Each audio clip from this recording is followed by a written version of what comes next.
My name is Savannah Mitchell, and at 34, I own the most exclusive event venue in Charleston, South Carolina. But 3 months ago, I was sitting in a wedding planner's office being treated like I couldn't afford a cup of coffee, let alone help plan my sister's dream wedding. What happened next changed everything between us forever. If you've ever been underestimated because of how you look or where you come from, drop a comment below. I'd love to hear your story.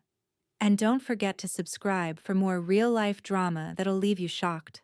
Let me take you back to where this all started, because understanding my journey makes what happened even more unbelievable. Growing up in rural Georgia, I was the oldest of three kids. My parents, Robert and Linda Mitchell, ran a struggling chicken farm outside a tiny town called Millerville. We had 200 acres of red dirt, a farmhouse that leaked when it rained, and barely enough money to keep the lights on. My sister Emma was born when I was 12, and our baby brother Jake came along 2 years later. I loved those kids fiercely, but I also knew I wanted something different. While Emma played with dolls and dreamed of fairy tale weddings, I was reading business magazines I found at the library and sketching out plans for events I'd seen on TV. Mom would find me at the kitchen table with notebook after notebook, filled with party layouts and budget calculations. "Savannah, honey, you need to focus on realistic things," she'd say, not trying to be mean, just practical. In Millerville, nobody dreamed of running luxury events. You graduated high school, maybe went to the community college 40 minutes away, and found work at the chicken processing plant or the hardware store. But I had bigger plans. I saved every penny from babysitting and helping neighbors with their gardens. By 16, I had $800 saved up, which felt like a fortune. I used it to buy supplies and threw a surprise birthday party for Mrs. Henderson, our elderly neighbor. I spent 3 days decorating her backyard, making food and coordinating with her friends. When she saw what I'd done, she cried. "I haven't had a proper birthday party in 30 years, she whispered, hugging me tight. That moment changed everything for me. I knew this was what I wanted to do with my life. Emma was different. She was the pretty one, the popular one, the one everybody in town adored. She had golden blonde hair and the kind of smile that made people want to give her things. While I was planning events, she was homecoming queen, dating the star quarterback, and assuming life would always be handed to her on a silver platter. Don't get me wrong, I loved my sister, but we lived in different worlds, even under the same roof. After high school, I got a scholarship to study business at Georgia Southern University. It wasn't full, so I worked 3 jobs to pay for what the scholarship didn't cover. I cleaned offices at night, waited tables on weekends, and worked as a campus tour guide between classes. I survived on ramen noodles and peanut butter sandwiches, but I graduated with a 3.8 GPA and a business degree. Emma, meanwhile, stayed in Millerville. She married her high school boyfriend Tyler when she was 20. He worked at his dad's auto repair shop, and they seemed happy in their small-town life. They bought a modest house 3 streets from where we grew up, and Emma got a job at the bank as a teller. For years, I thought that would be enough for her. She seemed content being the big fish in our tiny pond. After college, I moved to Atlanta and started working for a corporate event planning company. The pay was terrible, but I learned everything I could. I studied how they priced services, managed vendors, and handled high-end clients.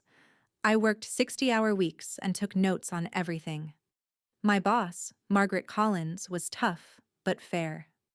She saw something in me that others missed.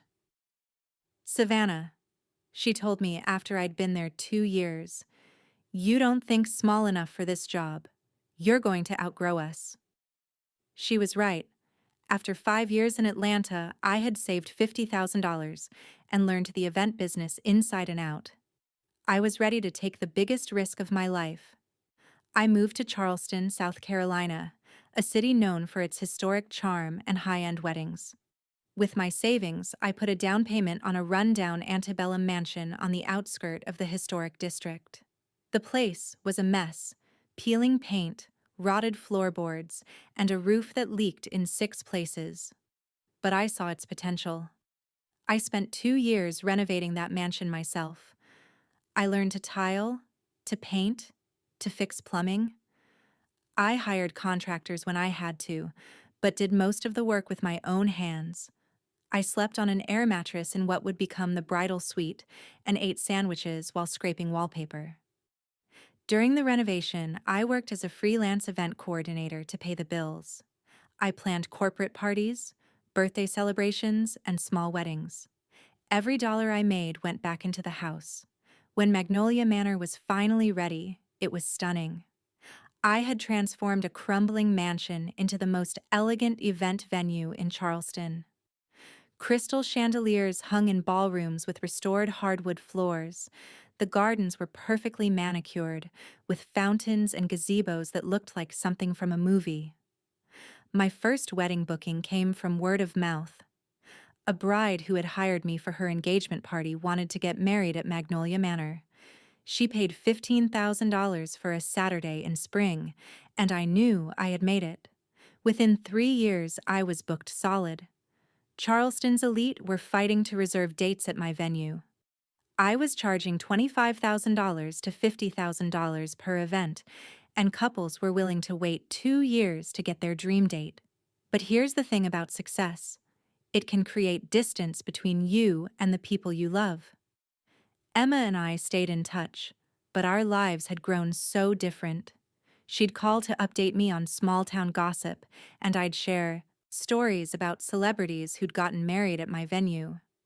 We were speaking different languages. She seemed happy, though. She and Tyler had been trying to have kids for a few years, and when that didn't happen, they focused on fixing up their house and taking weekend trips to nearby lakes. Emma posted photos on social media of their simple, peaceful life, and I genuinely thought she was content.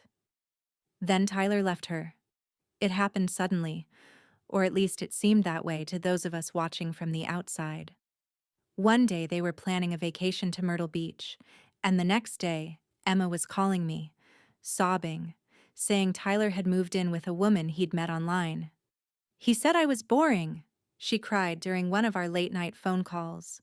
"He said he wanted more adventure, more excitement. He said Millerville wasn't enough for him anymore." My heart broke for her. Emma had never been rejected before, never had to question whether she was enough. The divorce was brutal. Tyler got the auto shop through his family connections, and Emma got the house, which came with a mortgage she couldn't afford on her bank teller salary.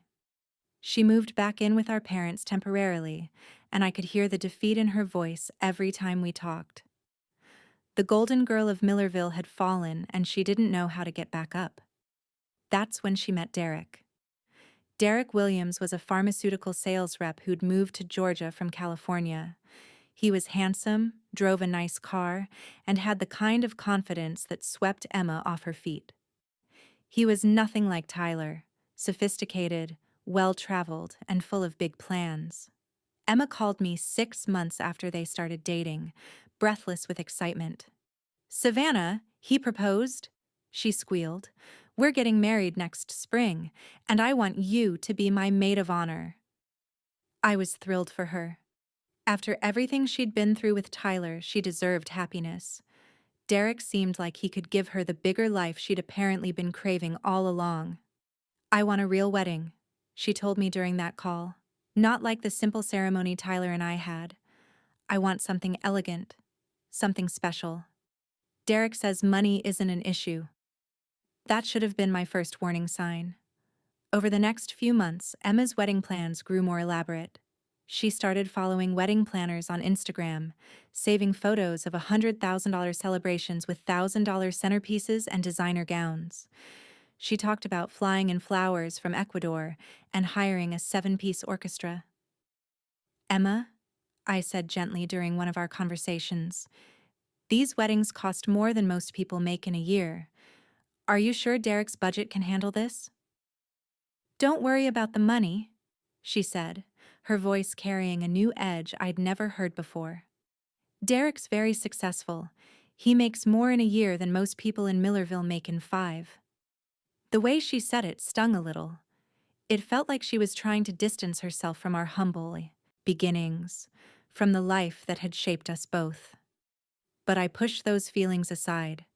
Emma was my little sister, and if she wanted a fairy tale wedding, I wanted to help make it happen. What if you had the wedding at Magnolia Manor? I offered. I could give you the family discount, maybe $10,000 instead of my usual rate. There was silence on the other end of the line. Oh, Savannah, Emma finally said, her voice careful. That's so sweet of you to offer. But Derek and I are looking at more. Established venues, places with real reputations. The words hit me like a slap. Magnolia Manor had been featured in Southern Living magazine. I'd hosted weddings for senators and movie stars. My venue was booked 2 years in advance with couples paying premium prices. But to Emma, it wasn't enough. I wasn't enough. Of course, I managed to say. Whatever makes you happy. Besides, Emma continued, apparently not noticing my hurt tone, Derek found this amazing wedding planner in Atlanta, Victoria Sterling. She only works with the best venues and vendors. She's going to help us plan something really special. Victoria Sterling. I'd heard the name whispered in wedding circles. She was known for expensive taste and exclusive clientele, but also for being difficult to work with. She had a reputation for looking down on anyone she deemed beneath her standards. I'm flying to Atlanta next week to meet with her, Emma said, excitement returning to her voice. Derek can't make it because of work, so I was wondering, would you come with me? I'd love your input, and I know you understand events better than anyone. Despite my bruised feelings, I couldn't say no. Emma was nervous about meeting with such a high-profile planner, and she needed support. I was her big sister. Of course I'd be there for her. I'd love to come, I told her. That decision changed everything. Victoria Sterling's office was located in Buckhead, Atlanta's most upscale district. The building was all glass and marble with doormen in suits and elevators that moved so smoothly you couldn't feel them moving. The office itself was decorated in white and gold, with fresh orchids on every surface and the kind of furniture that looked like art. Emma was dressed in her nicest outfit, a dress she'd bought specifically for this meeting, she told me. She looked beautiful and excited, chattering nervously about all the ideas she'd collected from wedding magazines. I had dressed professionally but comfortably in dark jeans, a nice blazer, and simple jewelry. I wasn't trying to impress anyone. I was just there to support my sister. The receptionist, a young woman with perfect makeup and a designer handbag, looked us up and down when we arrived. Emma Mitchell for Victoria Sterling, Emma announced, her voice slightly too loud with nervousness. Of course, the receptionist said with a smile that didn't reach her eyes. Victoria will be right with you. Please have a seat. We sat on a white leather couch that probably cost more than my first car. Emma fidgeted with her purse, rehearsing what she wanted to say. I tried to be encouraging, telling her she looked great and that everything would go well. 20 minutes later, Victoria Sterling emerged from her office. She was exactly what I'd expected. Tall, thin, perfectly styled blonde hair, and wearing a white dress that probably cost $2,000.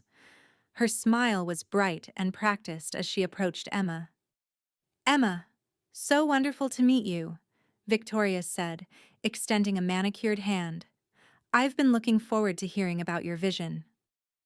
Thank you so much for meeting with us, Emma gushed. This is my sister, Savannah. She knows a lot about events, so I brought her for advice. Victoria's eyes flicked to me briefly, taking in my casual attire and no-nonsense appearance. Her smile faltered for just a second, but she recovered quickly. How nice, she said with a tone that suggested it wasn't nice at all. The more input, the better. Please. Come into my office. Victoria's office was even more impressive than the reception area. Floor-to-ceiling windows overlooked the Atlanta skyline, and the walls were covered with photos of elaborate weddings she'd planned. A massive desk dominated the space, with fresh white roses and what looked like extremely expensive pens arranged precisely on its surface. We sat in chairs across from her desk while Victoria pulled out a leather portfolio. "So, Emma," she began, "tell me about your dream wedding. What's your vision?" Emma launched into her ideas, describing the elegant ceremony she wanted, the reception with dancing and multiple courses, the flowers and decorations she'd been dreaming about. Her eyes lit up as she talked, and I could see how much this meant to her. Victoria nodded along, occasionally making notes in her portfolio. "Wonderful," she said. "I can definitely see the potential here. Now let's talk budget. What are we working with?" Emma hesitated for just a moment. "Derek and I were thinking somewhere around $75,000 to $100,000. Victoria's pen stopped moving. She looked up at Emma with what I can only describe as barely concealed disappointment. "I see," she said slowly. "And when you say $75,000 to $100,000, is that including venue, catering, flowers, music, photography, and all other expenses?" "Yes," Emma said, her confidence wavering slightly.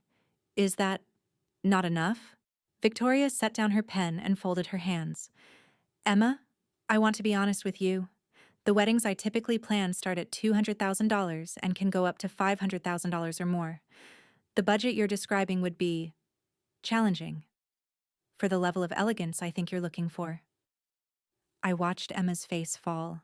The excitement that had been bubbling over just minutes before drained away, replaced by embarrassment and confusion.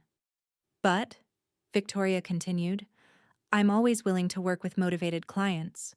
We can certainly try to create something beautiful within your limitations." The way she said limitations made my skin crawl. Emma nodded eagerly, grateful that Victoria wasn't dismissing her entirely. "Now," Victoria said, turning to a computer screen, "let's look at some venue options in your price range." She pulled up a series of photos that made me cringe. These weren't elegant ballrooms or historic mansions. They were generic hotel conference rooms, community centers, and banquet halls with fluorescent lighting and drop ceilings. "This would be in your budget range," Victoria said, clicking through the depressing images. "The Marriott downtown has a nice ballroom package for $15,000. The Heritage Community Center is very reasonable at $8,000, and there's always the option of renting a church fellowship hall for around $3,000. Emma stared at the screen in obvious dismay. These venues looked nothing like the elegant spaces she'd been dreaming about. "Are there any nicer options?" she asked quietly. Victoria sighed dramatically. "Well, there are some higher-end venues, but they would eat up most of your budget just for the space rental. Places like the Georgian Terrace or the Atlanta History Center start around $20,000 just for the venue, not including any services." She clicked to show examples of these venues, and I had to admit they were beautiful. But I also knew they weren't any more impressive than Magnolia Manor, which Emma had dismissed so casually. "The problem," Victoria continued, "is that once you factor in catering at $150 per person for 150 guests, you're already at $25 to $100. Add flowers, music, photography, and all the other essentials, and you're looking at well over your budget." Emma looked lost. "Maybe we could have fewer guests," she suggested. "Possibly," Victoria said, with the tone of someone explaining something to a child. "But even with 100 guests, you're still looking at significant expenses. My planning fee alone is $15,000. $15,000 just for planning services." I nearly choked. Even for high-end weddings, that was excessive. "The reality is," Victoria said, closing her laptop, "beautiful weddings require substantial investment. If you're serious about creating something truly elegant, you might need to consider increasing your budget or adjusting your expectations. Emma nodded miserably, all her earlier excitement completely deflated. That's when I made my first mistake. I spoke up. "Excuse me," I said, trying to keep my voice polite. "But $15,000 for planning services seems quite high, especially for a wedding with budget constraints. And some of these venue prices seem inflated compared to what I've seen in the market."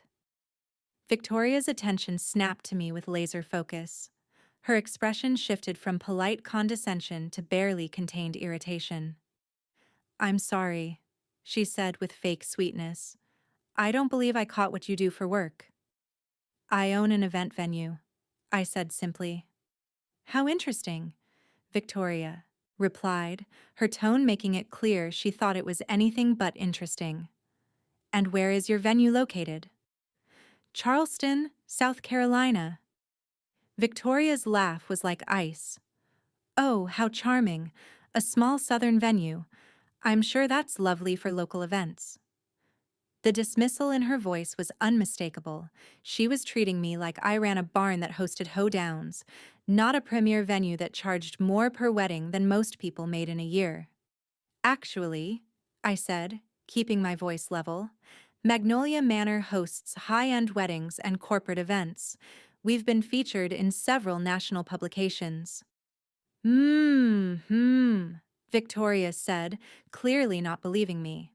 "Well, I'm sure that's nice for Charleston. But we're talking about Atlanta-level events here. The expectations are quite different." Her condescension was breathtaking. She was talking to me like I was some amateur playing dress-up, while she was the professional who understood real luxury. Emma looked uncomfortable with the tension building in the room. "Maybe we should look at some more options," she suggested weakly. "Of course," Victoria said, turning back to Emma and effectively dismissing me from the conversation. "As I was saying, if budget is a concern, we might need to consider some creative alternatives." She pulled out a binder filled with what could only be described as budget wedding ideas: paper flowers instead of real ones, DJ services instead of live music, grocery store cakes instead of custom desserts. "These approaches can help stretch your budget," Victoria explained, flipping through pages of aggressively mediocre wedding photos. "It's all about managing expectations and finding ways to create the illusion of elegance without the associated costs." The illusion of elegance. She was basically telling Emma she couldn't afford a real wedding, just something dressed up to look like one. I watched my sister's dream wedding crumble in real time. Every suggestion Victoria made was a step down from what Emma had envisioned, a compromise that would leave her feeling like she'd settled for less than what she deserved. "What about flowers?" Emma asked hopefully. "Well, real flowers are quite expensive," Victoria said. "But there are some lovely artificial options these days. Or we could do very simple arrangements, maybe baby's breath and some greenery from the grocery store floral department." Baby's breath and grocery store greenery, for the woman who'd been dreaming of elegant centerpieces and stunning bridal bouquets. "Photography?" Emma tried again. "There are some newer photographers who would work within your budget range," Victoria said, pulling out a portfolio of obviously amateur work. "They may not have the experience of more established professionals, but they're certainly affordable." The wedding Victoria was describing bore no resemblance to what Emma had dreamed of. It was becoming a budget production, designed to look as expensive as possible while spending as little as money as necessary. I couldn't take it anymore. "This is ridiculous," I said, my voice sharper than I'd intended. "You're basically telling her she can't have a beautiful wedding because she doesn't have $300,000 to spend." Victoria's eyes flashed with anger, but her voice remained professionally controlled. "I'm being realistic about what's possible within her stated budget," she said coldly. "Perhaps in Charleston, expectations are different, but here in Atlanta, quality events require substantial investment." "Quality doesn't always mean expensive," I shot back. Some of the most beautiful weddings I've seen have been planned with creativity and attention to detail, not just throwing money at every vendor. That's a charming perspective, Victoria said with a smile that was pure venom. But there's a difference between charming Southern hospitality and the level of sophistication my clients expect. The insult was clear. She was calling Emma and me unsophisticated, suggesting we didn't understand real elegance because we came from small-town Georgia. Emma looked mortified. "Savannah, please," she whispered, embarrassed by the conflict. But I was just getting started. Months of watching Victoria dismiss my sister's dreams and treat me like some backwoods amateur had pushed me past my breaking point. "Sophistication isn't about spending the most money possible," I said, standing up. "It's about creating something beautiful and meaningful. Any planner can throw expensive vendors at a wedding and call it elegant. Real skill is creating something special that fits the couple's vision and budget." Victoria stood up as well, her composure finally cracking. "I think we're done here," she said curtly.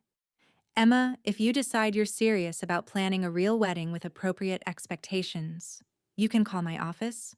Otherwise, I'm sure there are plenty of local planners who would be happy to help you with your project." Local planners. Project. Every word was chosen to diminish and dismiss. Emma looked like she wanted to disappear. She gathered her purse and the wedding magazines she'd brought, mumbling apologies to Victoria for wasting her time. "It's quite all right," Victoria said with false magnanimity. "This happens sometimes. Not everyone is ready for the investment required for the level of service I provide." As we walked toward the door, Victoria delivered her final insult. "Good luck with your wedding planning," she said to Emma. Then, looking directly at me, she added, "I'm sure your sister's little venue will be perfect for what you have in mind." Little venue. The disrespect was so casual, so complete, that it took my breath away. We rode the elevator down in silence. Emma was mortified, and I was furious beyond words. In the parking garage, Emma finally spoke. "Savannah, why did you do that?" she asked, tears in her eyes. "She was trying to help, and you just attacked her." "She was condescending and dismissive," I said, still angry. "She treated your budget like it was pocket change and made you feel terrible about what you could afford." "Maybe because what I can afford isn't enough," Emma burst out. "Maybe she was right. Maybe I'm not ready for the kind of wedding I want." "That's not true," I said firmly. "Your budget is reasonable for a beautiful wedding." She was just trying to upsell you into spending money you don't have. Emma shook her head, wiping her eyes. "You don't understand, Savannah. You have your successful business and your fancy venue. You don't know what it's like to want something beautiful and not be able to afford it." Her words stung because they weren't entirely wrong. I had worked hard for my success, but I also had resources Emma didn't have. "Let me help you," I offered again. "We can have your wedding at Magnolia Manor. I'll give you a huge discount, and we can make it absolutely beautiful within your budget." Emma's expression shifted, and I saw something I'd never seen before when she looked at me. Pity. "Savannah," she said gently, "I appreciate the offer, but Derek and I want something more established, more prestigious. Your venue is lovely for what it is, but we're looking for something with a real reputation." There it was again. The dismissal.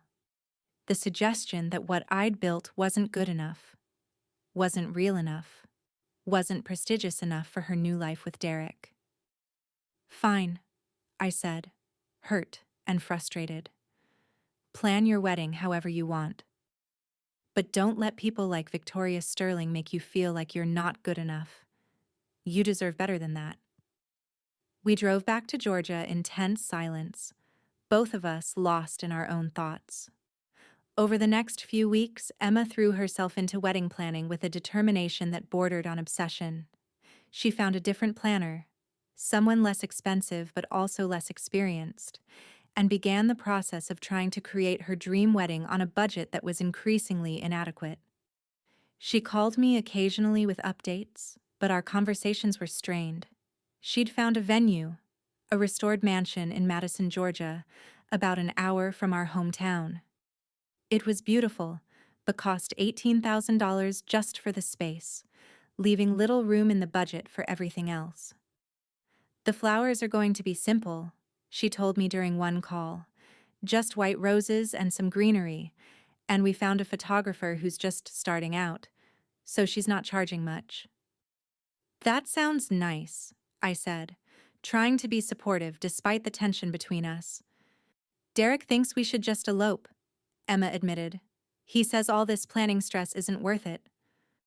But I want a real wedding, you know. Something special. I did know.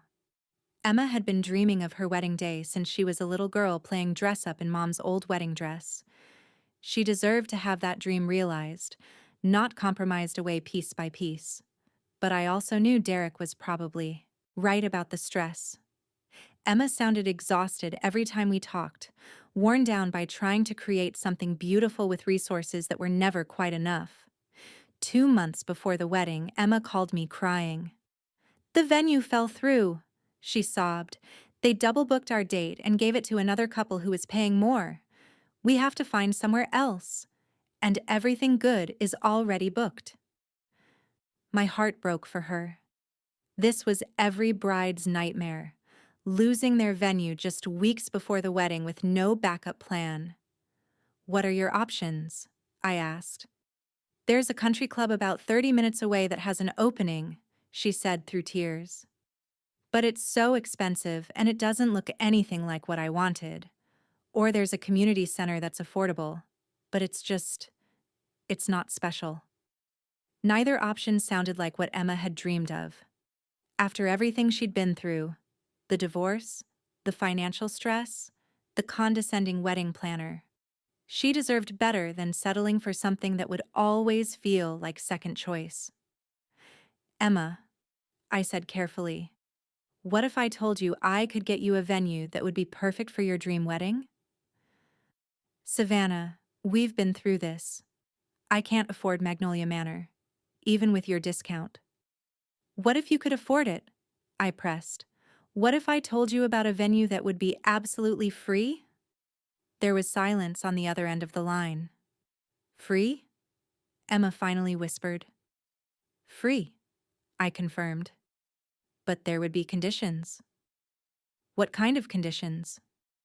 I took a deep breath, knowing I was about to reveal something that would change everything between us. "You'd have to let me plan the wedding," I said. "Every detail, flowers, music, food, decorations, everything. You tell me your vision, and I make it happen. But I'm in complete control of the execution." "Why would you do that?" Emma asked suspiciously. "Because you're my sister," I thought. "Because you deserve the wedding you've been dreaming of. Because I love you, even when you hurt me. Because I want to give you something beautiful," I said simply. Emma was quiet for a long moment, and I could almost hear her weighing her options. A free venue versus the community center. A wedding planned by someone with professional experience versus trying to coordinate everything herself while working full-time. "What venue are you talking about?" she asked finally. "It's a surprise," I said. "But I promise you'll love it. It's everything you've been looking for. Elegant, sophisticated, absolutely beautiful, and it'll be yours for free." "And you'll handle all the planning?" "Every detail. All you have to do is show up in your wedding dress and marry Derek." Another long pause. "Okay," Emma said quietly. "Yes, I accept." After we hung up, I sat in my office at Magnolia Manor, looking out at the gardens where dozens of brides had said their vows. I was about to pull off the most elaborate surprise of my career, and I prayed it would be worth the risk. The next morning, I started making calls. Planning Emma's wedding was like conducting a symphony. Every vendor, every detail, every timeline had to be perfect. But I had advantages Emma didn't know about: years of relationships with the best vendors in the Southeast, and a reputation that opened doors others couldn't. I called Marcus Rivera, the premier florist in Charleston, who'd worked dozens of events at Magnolia Manor. "I need a favor," I told him. "Full wedding flowers for 150 people. Money is no object, but it has to be perfect." "When and where?" Marcus asked without hesitation. He knew my standards and trusted my judgment. "December 15th, and it's a surprise. Can you handle mystery logistics?" Marcus laughed. "For you? Absolutely. What's the vision?" I described Emma's dream wedding: the elegant centerpieces she'd shown me in magazines, the stunning bridal bouquet she'd been picturing, the ceremony decorations that would take everyone's breath away. Marcus took notes and promised me flowers that would make Emma cry happy tears. Next, I called Carolina Strings, a quartet I'd worked with on high-end weddings. They usually booked 6 months in advance, but they'd make an exception for me.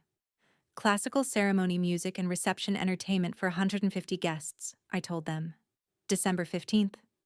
"Consider it done," the lead violinist said. "Same quality as the senator's daughter's wedding last spring?" "Better," I said.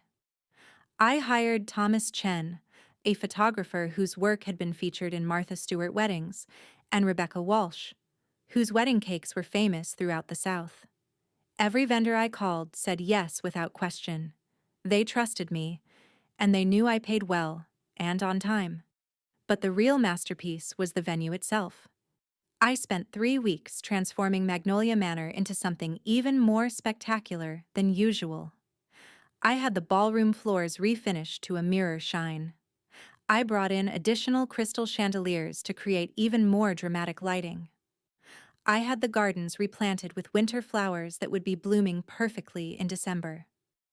The main ballroom would host the reception, with round tables for 10 draped in ivory linens and topped with Marcus's stunning centerpieces. The ceremony would take place in the gardens, with an altar created from white roses and trailing greenery that would look like something from a fairy tale. But I didn't stop there. I arranged for a horse-drawn carriage to bring Emma to the ceremony. I hired a harpist to play during cocktail hour. I coordinated with a catering company to create a 7-course dinner that would rival anything served at a 5-star restaurant. This wasn't just going to be a beautiful wedding. It was going to be the kind of event people talked about for years. The total cost was approaching $80,000, well over what Emma and Derek had budgeted. But it was my gift to my sister, my way of showing her that she was worth more than anyone had made her feel. There was just one problem. Emma still didn't know where her wedding was taking place. 2 weeks before the wedding, Emma was getting nervous about the mystery venue. "Savannah, I need to see the space," she said during one of our planning calls. "I need to know where I'm getting married." "Trust me," I said. "It's going to be perfect." "But what if I hate it? What if it's not what I want?" "Do you trust me?" I asked. "Of course, but—" "Then trust me," I interrupted. "I know you better than anyone. I know what you've been dreaming of. This venue is going to exceed every expectation you have." Emma reluctantly agreed to wait, but I could hear the anxiety in her voice. She was putting her entire wedding day in my hands, and the weight of that responsibility was enormous. 1 week before the wedding, I sent Emma an address and a time. "Be there at 2 p.m. on Saturday," I told her. "Wear something nice, and bring Derek." "Are we finally going to see the venue?" she asked. "You're going to see where you're getting married," I said. "That's all I'm telling you." Saturday afternoon, I waited in the grand foyer of Magnolia Manor, my heart pounding with nervous excitement. Emma and Derek were driving down from Georgia, expecting to tour some venue I'd arranged for them to use. They had no idea they were about to walk into the most exclusive event space in Charleston. At exactly 2 p.m., I saw Derek's car pull up the long driveway.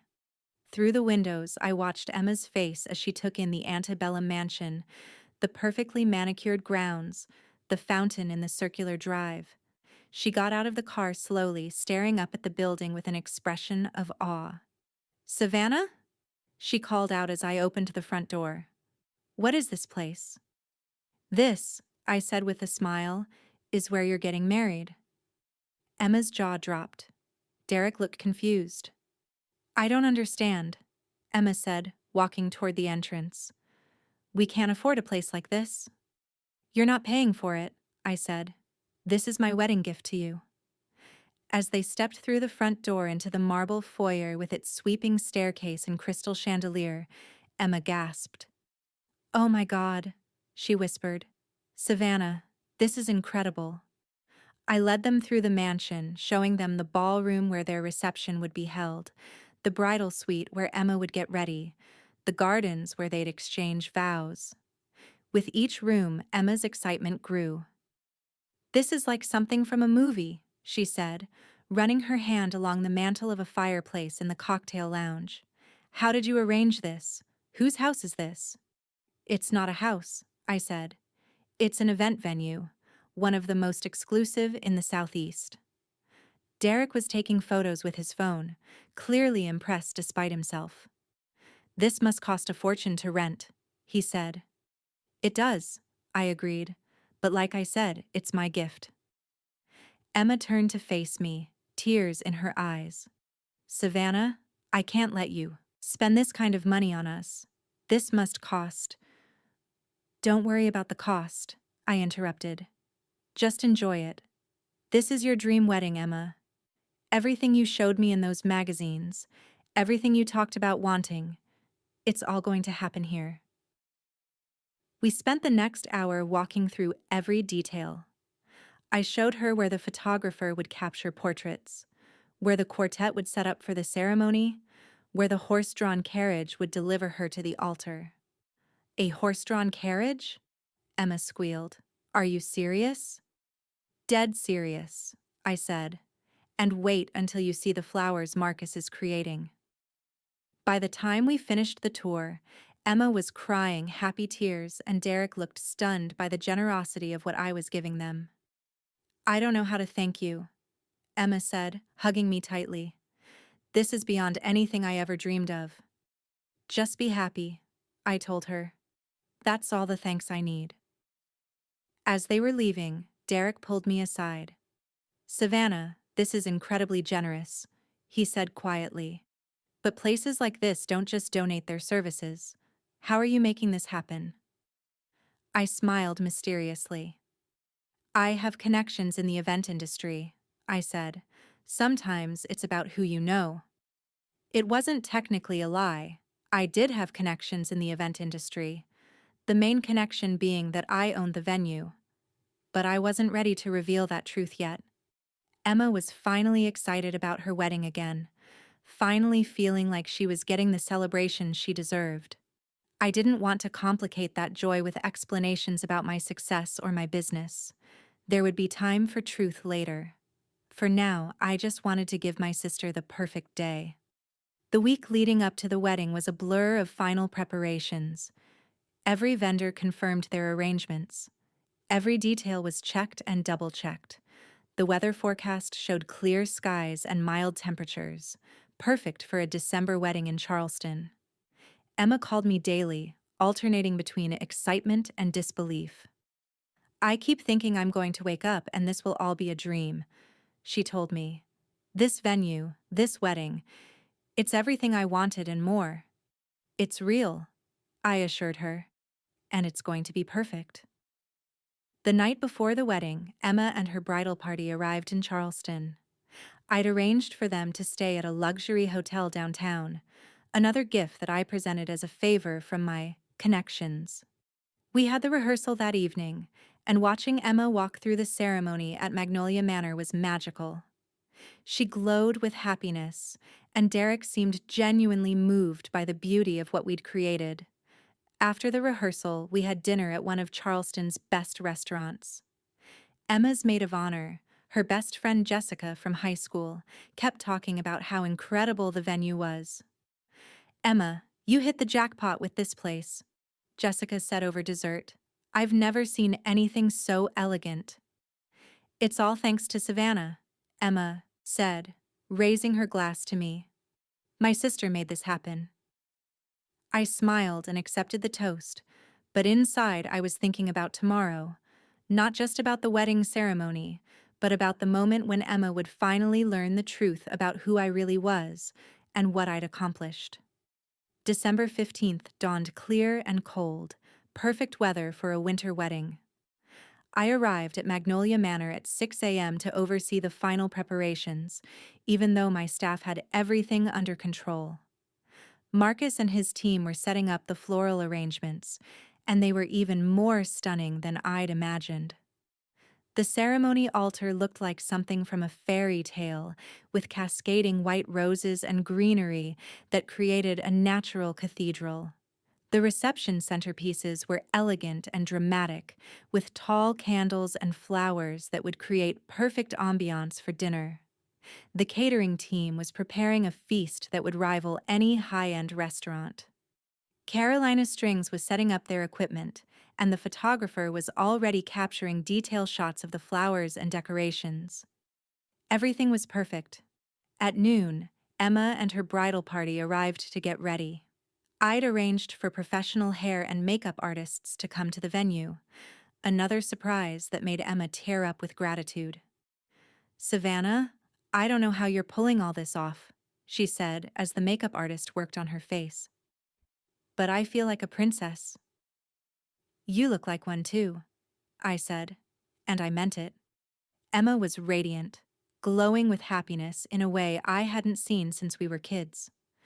Her wedding dress was beautiful, not the most expensive gown in the world, but perfect for her. The alterations I'd secretly paid for made it fit like it had been designed specifically for her body. While Emma got ready, Derek and his groomsmen were in the groom's suite on the other side of the mansion. I checked on them briefly and found Derek pacing nervously, overwhelmed by the grandeur of everything around him. This is incredible, Savannah, he said. I never imagined Emma would have a wedding like this. She deserves it, I said simply. At 4 p.m., guests began arriving. I watched from an upstairs window as cars pulled up the circular drive, as people stepped out and stared up at the mansion with the same awe Emma had shown. They were dressed beautifully for the occasion, but I could see them whispering to each other about the grandeur of the venue.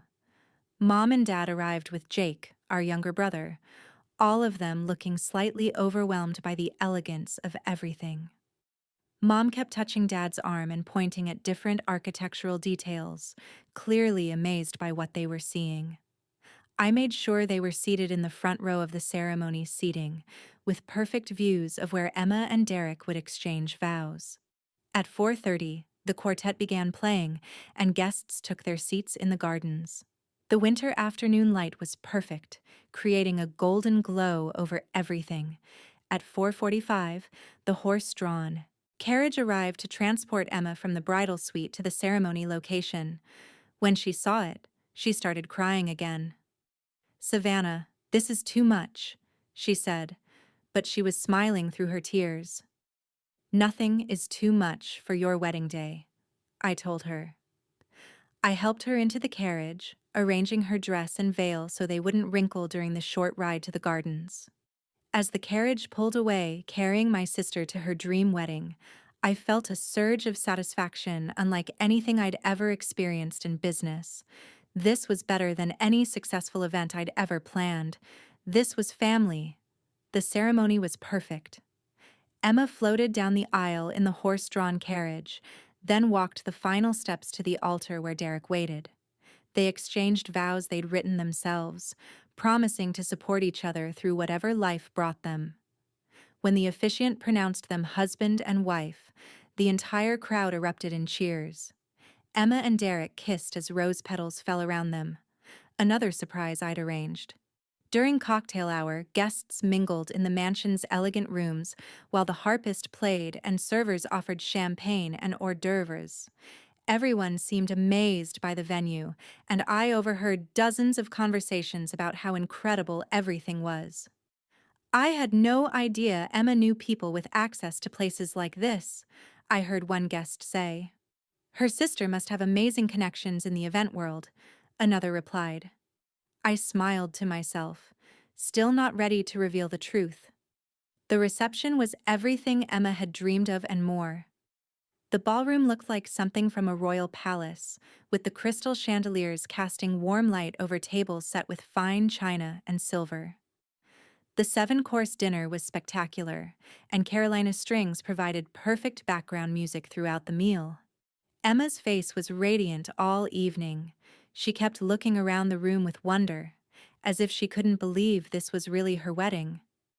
Derek seemed happier than I'd ever seen him, and even he was impressed by the level of elegance surrounding them. When it came time for speeches, Emma's maid of honor Jessica stood up with champagne glass in hand. I've known Emma since we were kids, Jessica said, and I've never seen her as happy as she is today. This wedding is absolutely magical, and it's all thanks to Emma's sister Savannah, who somehow made all of this happen. The crowd applauded and Emma blew me a kiss from the head table.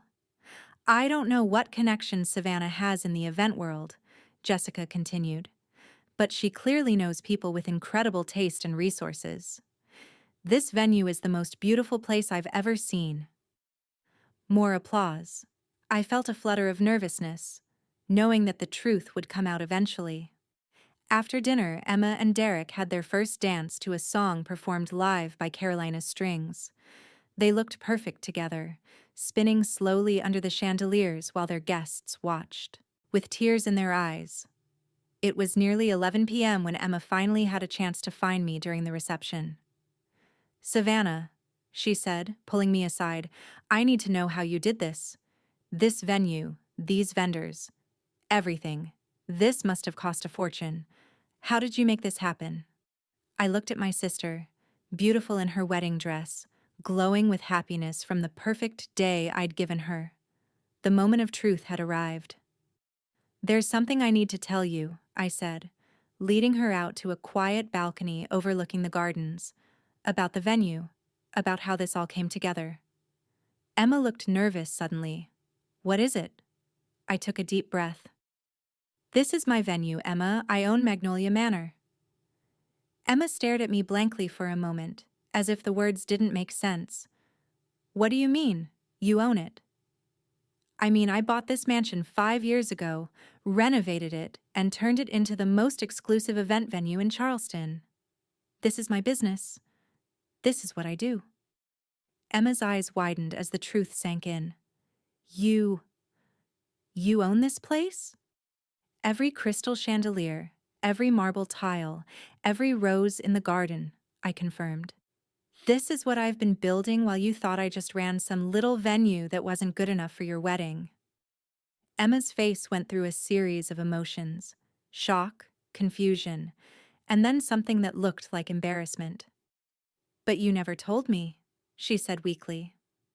I tried to, I said. I offered to host your wedding here months ago, remember? You said you were looking for something more established, more prestigious. Emma's face reddened as she remembered that conversation. I didn't know, she whispered. You didn't want to know, I said, not unkindly, but honestly. You were so focused on impressing Derek and his world that you assumed anything connected to our family, anything from our background, wasn't good enough. Emma looked out at the gardens where her ceremony had taken place just hours earlier. This place, she said slowly. This is really yours? Really mine. I put every dollar I earned into buying and renovating this mansion. I've spent 5 years building this business into something that books 2 years in advance. Celebrities get married here, Emma. Senators, movie stars, people who could have their weddings anywhere in the world. Emma turned to look back through the windows at her reception, where guests were still dancing and celebrating. All those vendors, the flowers, the music, the catering. All the best in the Southeast, I said. All people I work with regularly, who know my standards and deliver perfection because they know I won't accept anything less. And the cost? About $80,000, all in, Emma gasped. $80,000? Your dream wedding, Emma. Everything you showed me in those magazines. Everything you wanted but thought you couldn't afford.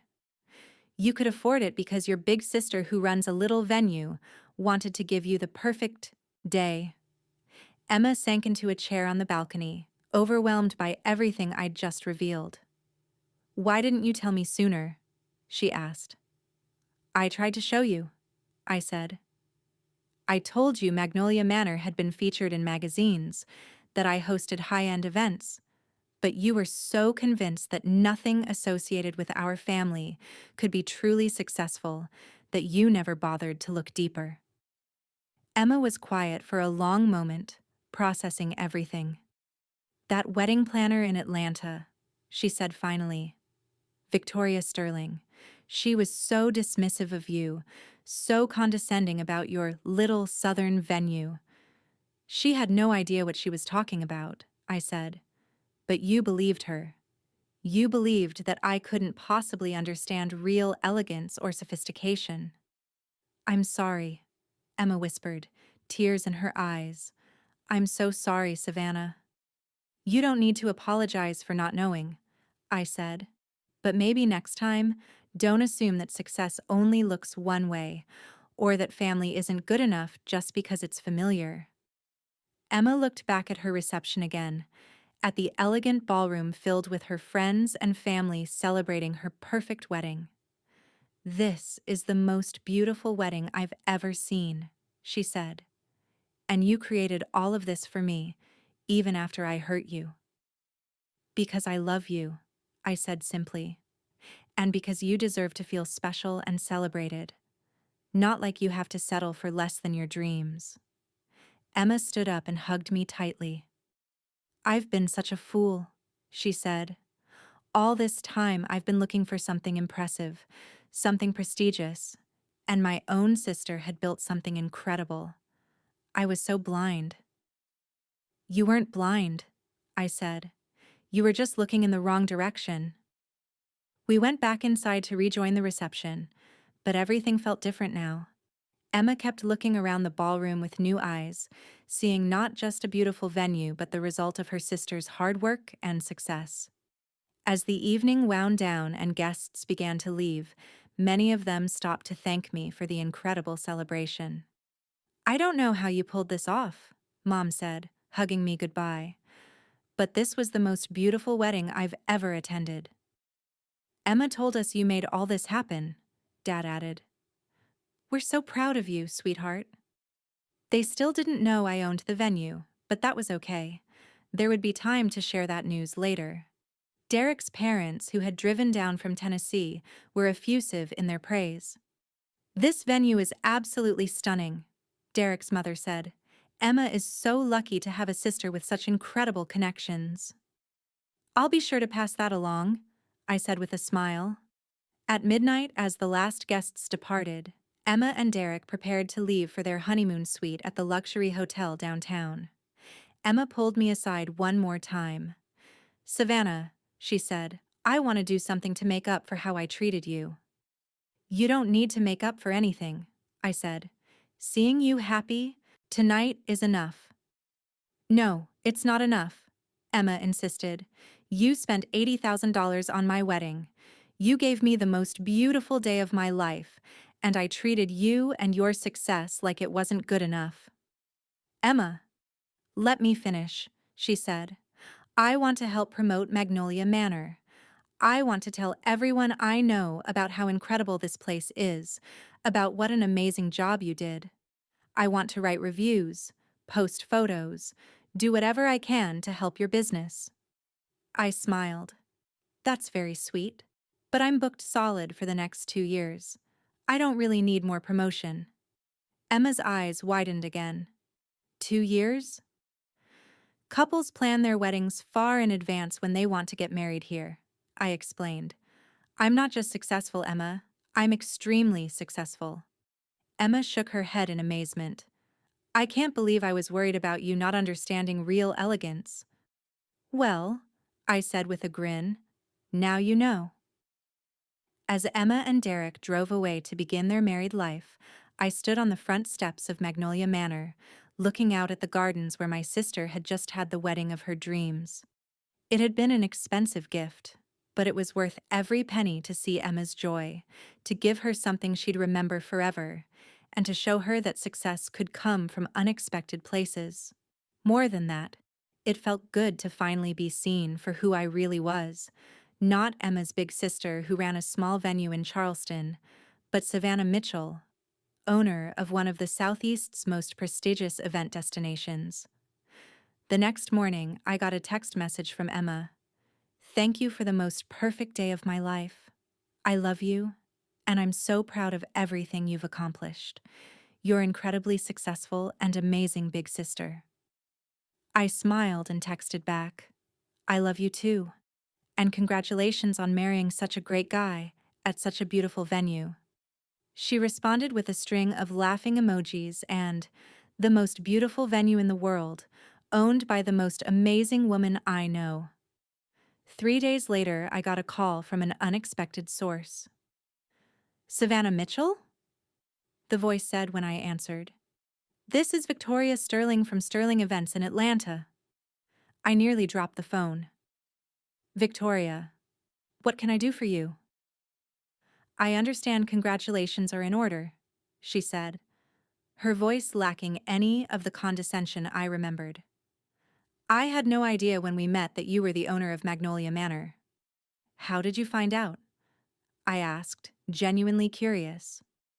"Emma's wedding photos have been all over social media," Victoria said.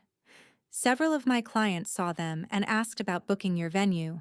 When I looked into it, I discovered that the woman I so rudely dismissed owns one of the most sought-after event spaces in the South." I waited for her to continue, saying nothing. "I owe you an apology," Victoria said, clearly uncomfortable. "I was unprofessional and dismissive during our meeting. I made assumptions about you and your business that were completely unfounded." "You were," I agreed, not making it easy for her. "I was wondering," Victoria continued, "if you might be interested in a partnership. I have clients who specifically request destination weddings in Charleston, and Magnolia Manor would be perfect for them." I almost laughed. Now that she knew who I was, now that she understood the caliber of my business, suddenly, Victoria Sterling wanted to work with me. "I appreciate the offer," I said politely, "but I have existing relationships with planners in the Atlanta market. I don't really need additional partnerships right now." "Of course," Victoria said quickly, "but if you ever change your mind, I'd love to discuss opportunities to work together." "I'll keep that in mind," I said, knowing I wouldn't. After I hung up, I sat in my office thinking about how much had changed in just a few days. Emma finally understood who I was and what I'd accomplished. Victoria Sterling had been forced to confront her own prejudices and assumptions. Most importantly, I'd been able to give my sister the wedding she deserved while staying true to who I was and what I'd built. That afternoon, Emma called me with more news. "Savannah, you're not going to believe this," she said, excitement bubbling in her voice. "Derek's boss saw our wedding photos and wants to know about booking Magnolia Manor for his daughter's wedding next year." "Tell him to call my office," I said. "Though, I should warn you, we're pretty booked up." "I already told him that," Emma laughed. "I said my sister owns the most exclusive venue in Charleston and he'll be lucky if she can fit him in." "Good," I said. "I'm glad you're finally proud of what I do." "I was always proud of you," Emma said. "I just didn't understand how incredible what you'd built really was." "And now you do?" "Now I know that my big sister is not just successful, she's extraordinary." As I hung up the phone, I looked around my office at Magnolia Manor, at the business I'd built from nothing, at the success I'd achieved through hard work and determination. Emma's wedding had been about more than just giving her a beautiful day. It had been about showing her, and showing myself, that family isn't about putting each other down or assuming limitations. It's about lifting each other up and celebrating each other's achievements. I'd spent $80,000 on Emma's wedding, but what I got in return was priceless. My sister's respect, her understanding of who I really was, and the satisfaction of knowing that sometimes the best revenge is living well and loving generously. 6 months later, Emma and Derek moved to Charleston. Derek found a job with a pharmaceutical company there, and Emma started working part-time at Magnolia Manor, helping with event coordination while she figured out her next career move. "I want to learn the business," she told me. "I want to understand what you've built here." Working with Emma has been one of the most rewarding experiences of my career. She brings creativity and attention to detail that complement my business skills perfectly. More importantly, she brings enthusiasm and genuine appreciation for what we do. "I can't believe I almost missed out on being part of this," she said during her first week, as we planned a wedding for a couple from New York. "This business is incredible, and what you've accomplished is amazing." "You didn't miss out," I told her. "You're here now." And she is. Emma is here, Derek is here, and we're building something together as a family. Not because we have to, but because we choose to. That's what family really means. Choosing each other, supporting each other, and celebrating each other's successes instead of feeling threatened by them. If you've ever felt underestimated or dismissed because of where you come from or what people assume about you, I hope my story shows you that the best response is to keep building, keep achieving, and keep proving them wrong through your success. And if you've ever been given a gift by someone who loves you, whether it's a wedding, an opportunity, or just their belief in your potential, I hope you'll recognize it for what it is, a reflection of how much you matter to them. Emma's wedding taught both of us that sometimes the most beautiful things in life come from the people closest to us, even when we're too blind to see it at first. Thank you for listening to my story. I'd love to hear from you in the comments. Have you ever been underestimated because of assumptions people made about you? How did you prove them wrong? And don't forget to subscribe for more stories about family, success, and the unexpected ways our lives can change when we're brave enough to show people who we really are.